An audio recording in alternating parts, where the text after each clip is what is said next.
Barreskrim Polri menetapkan 4 orang tersangka termasuk Kepala Desa Kohot Arsin dalam kasus pemalsuan sertifikat hak guna bangunan dan sertifikat hak milik terkait pagar laut di perairan Tangerang, Banten. Alasan ekonomi menjadi motif para tersangka membuat dokumen palsu sertifikat pagar laut. Kasus pagar laut Tangerang kini memasuki babak baru. Barreskrim Polri menetapkan Kepala Desa Kohot Arsin sebagai tersangka kasus pemalsuan sertifikat hak guna bangun dan sertifikat hak milik terkait pagar laut di perairan Tangerang, Banten. Tak hanya Arsin, polisi juga menetapkan 3 orang lainnya sebagai tersangka, yakni Sekretaris Desa Kohot Ujangkarta, serta 2 penerima kuasa berinisial SP dan CE. Dirtipidum Barreskrim Polri, Brigjen Juhandadi menyebut penetapan keempat tersangka dilakukan setelah dilaksanakan gelar perkara dan pemeriksaan.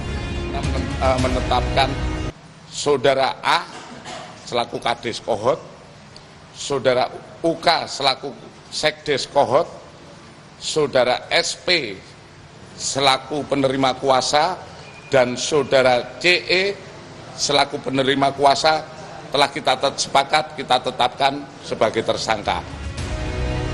Polisi bilang dalam pembuatan dokumen palsu SHM pagar laut Tangerang ada permohonan fiktif yang disusun hingga terbit 260 SHM atas nama warga Kohot yang dibuat sejak Desember 2023 sampai November 2024. Polisi juga bilang alasan ekonomi jadi motif para tersangka membuat dokumen palsu sertifikat pagar laut Tangerang.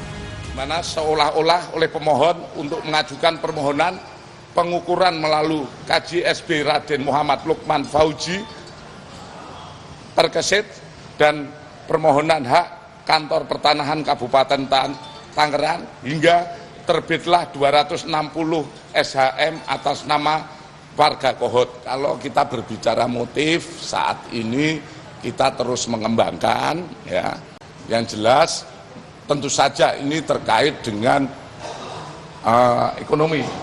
ekonomi tentang motif bagi mereka. Sebelumnya, Kepala Desa Kohot Arsin mengaku jadi korban dalam kasus pemalsuan dokumen untuk sertifikat pagar laut Tangerang.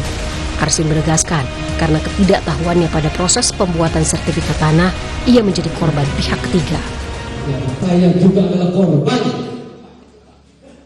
dari perbuatan yang dilakukan oleh pihak lain. Tentunya ini terjadi akibat dari kekurangan pengetahuan dan tidak kehati-hatian yang saya dapat lakukan pelayanan publik di Desa Kohot. Selain menetapkan 4 tersangka, polisi juga akan terus menyelidiki pihak yang menginstruksikan dan memanfaatkan dokumen palsu pagar laut Tangerang. Polisi juga akan berkoordinasi dengan imigrasi untuk proses pencekalan 4 orang yang kini menyandang status tersangka. Tim Liputan Kompas TV.